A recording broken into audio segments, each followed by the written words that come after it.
Do you want to be a leader? If you do, you need to have these 3 things. Actually, there's like 87 things.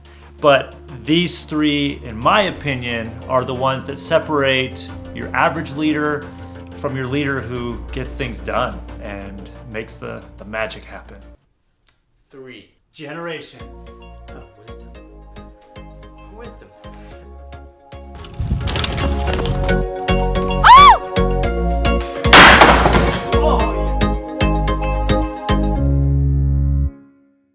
Number 1, a leader needs to have vision. If you don't have a perspective of where you want to go and how things can be improved or changed or even be creative enough to come up with something new, well, you're probably better off just being a follower. Leaders have a vision commensurate with their calling in life. What is your calling? What were you meant to do? Who are you becoming right now? So leaders end up leading because they run out of people to follow in achieving the greatness that's inside of them. So they just strike out on their own. And then they help bring others with them, inspiring them along the way. So vision and perspective, being able to kind of see the big picture and plan things out, that is required to be a great leader. Next, you need guts. It takes guts to say no. Everyone wants to say yes. It's easy to say yes. But when we think of like the amazing leaders like Steve Jobs of Apple fame, he said no way more than he ever said yes. He turned down more projects that could have been billion-dollar businesses, but he said no a lot. And if you can separate the minutia, if you can say no to the wrong things, you can then put more energy and effort and that passion and perspective into the right things. But that takes guts. It takes guts to say no to people, to turn down offers, to be willing to try things that no one's tried before, or to do things that are uncomfortable or hard. So you gotta have perspective, you gotta have guts. And number 3, the most important, to be a great leader, you need to have amazing communication skills.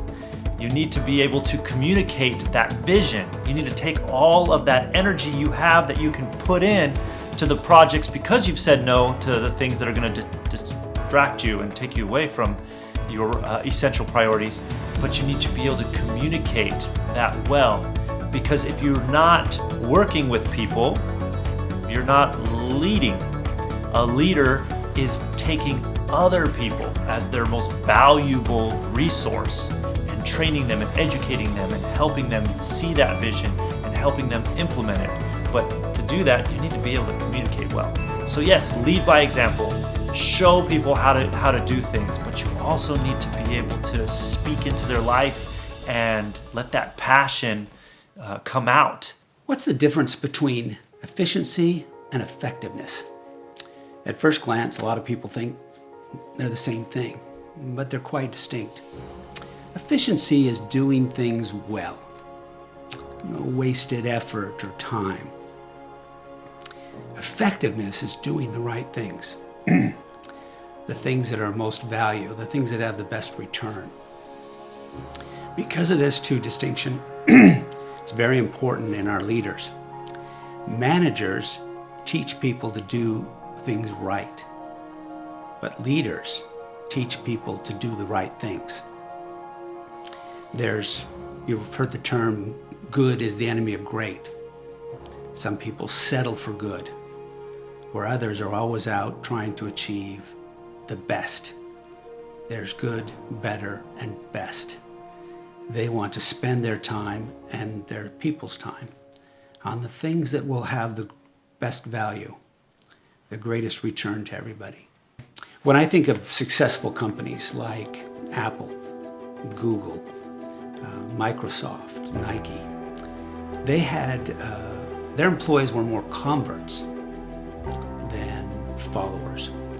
They had caught the vision.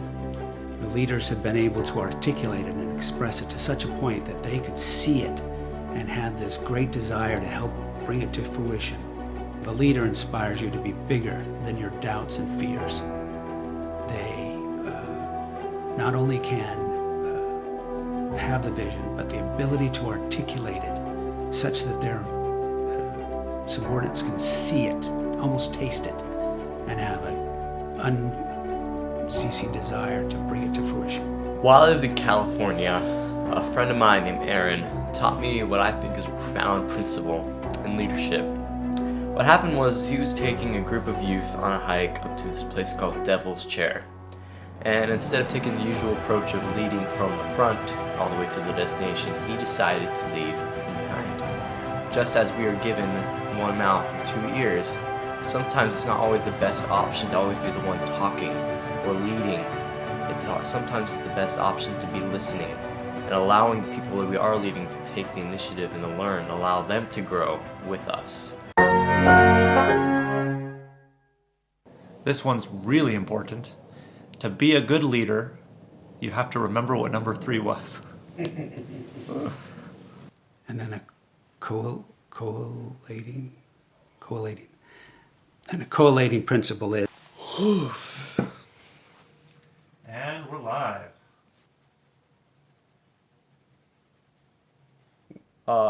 Hopefully you've heard the saying, they don't know what